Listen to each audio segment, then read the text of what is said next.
My name's Colin Hart. I'm the CEO and Managing Director of ERE Healthcare Real Estate, and I'm here in Irvine, California at the Connect Healthcare Conference, where I'm going to interview industry leaders to talk about trends in healthcare real estate across the country.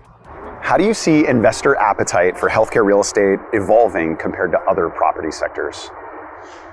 I think healthcare amongst the kind of alternative sectors is going to continue to grow as it has done kind of over the past 10 years, both within the US, the UK and Europe. So I think investors are looking to move away from the more traditional asset classes such as retail, industrial and office, and the alternative sectors due to the needs-based nature of such as healthcare is just going to continue to rise and grow and push that investment demand further.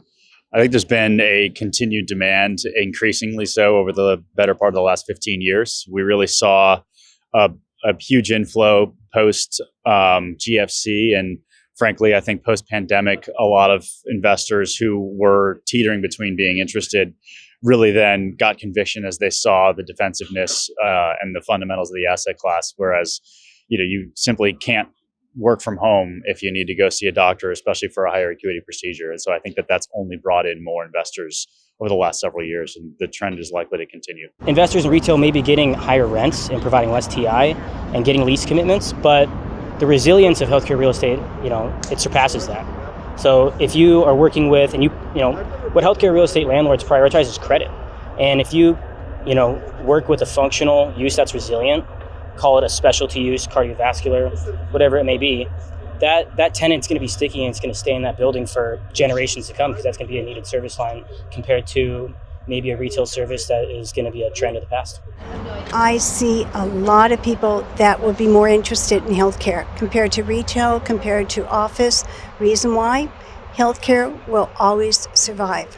Healthcare real estate has always been very stable. I think the stability, the continued gradual rent growth will continue. I think on the investment side, who's investing has changed dramatically. I think the healthcare REITs are shying away from the sector. They're primarily focusing on senior housing. You're seeing a lot of healthcare providers invest more in the healthcare sector and expand their operations and footprint. You're seeing a lot of private equity shops and some foreign sovereign funds get into the sector. So the demand is there, but who the demand's coming from has shifted in a big way. From your perspective, what is the single biggest trend shaping healthcare real estate over the next 12 to 24 months?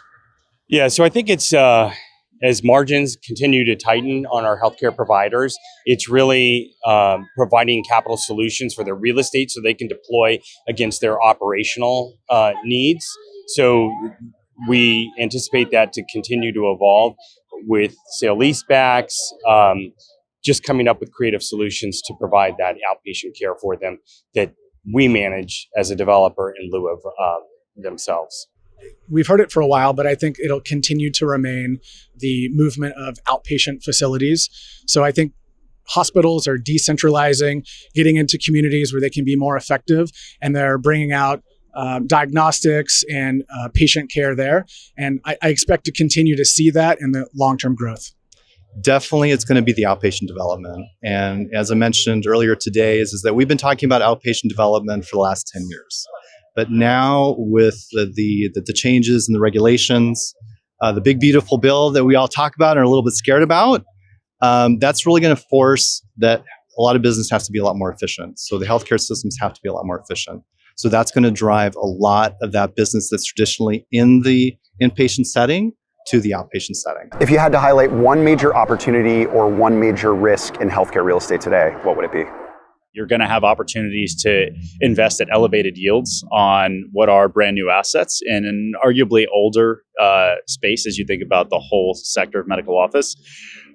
At the same time, there isn't as much capital markets demand, hence the reason you're getting an elevated return. But your risk will be that ultimately the asset is strategically non-viable, or the users aren't viable and or financially capable of making the lease obligation. So, I think there is certainly a risk reward premium right now for the new modalities. And I think it really is incumbent upon the investment teams to understand the use in the space to the extent they're going to toe out into those higher returning assets. The opportunities just continue to grow in healthcare. I've seen so much growth, especially on the academic side. They're just really expanding. And unfortunately, people are getting sicker or getting older. There's a ton of growth in oncology for obvious reasons. So I think, we're just going to see continued very strategic growth. I think the biggest opportunity is going to be ASCs.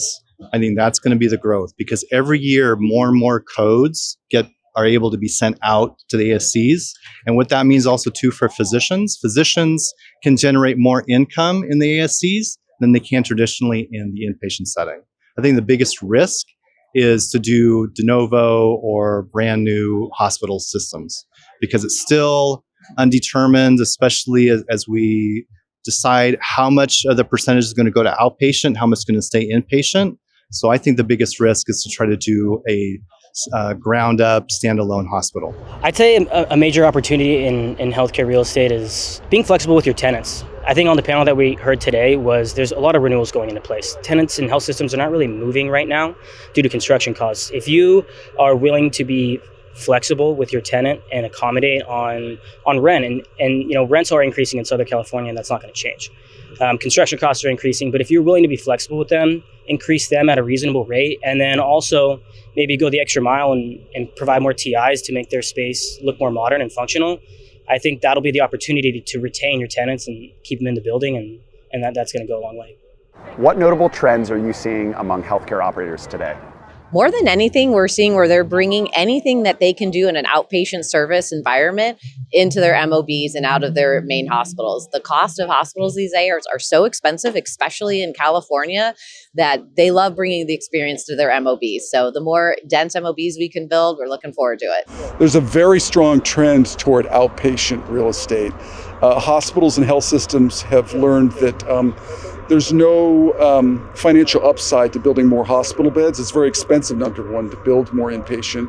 And the revenue stream just isn't there. The recent government budget pass is pushing toward stronger outpatient reimbursement. So there's much more of a trend going in that direction. So I'm seeing a lot of health systems looking to expand, move off campus as well. They're not looking to expand their campuses anymore, but they're looking at satellite locations.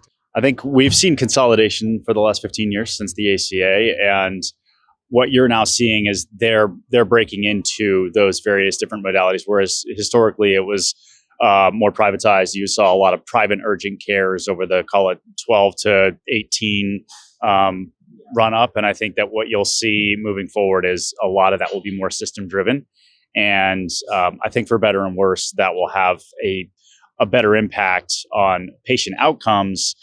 Some question as to whether or not it'll expand quickly enough. How are recent or upcoming policy changes impacting healthcare real estate, and what should investors or operators be paying attention to? Yeah, look, I don't think the market from the operator or the developer perspective wants or likes uncertainty. And I think that a lot of the changes are creating just that uncertainty in the marketplace.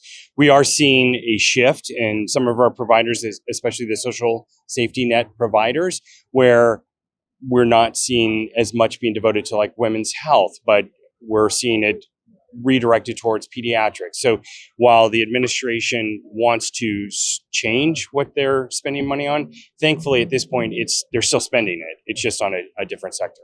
I think the changes and cuts within kind of Medicaid and Medicare obviously is going to change the way investors look at healthcare providers, particularly within kind of single tenant settings that have a high percentage of patients funded by those sources.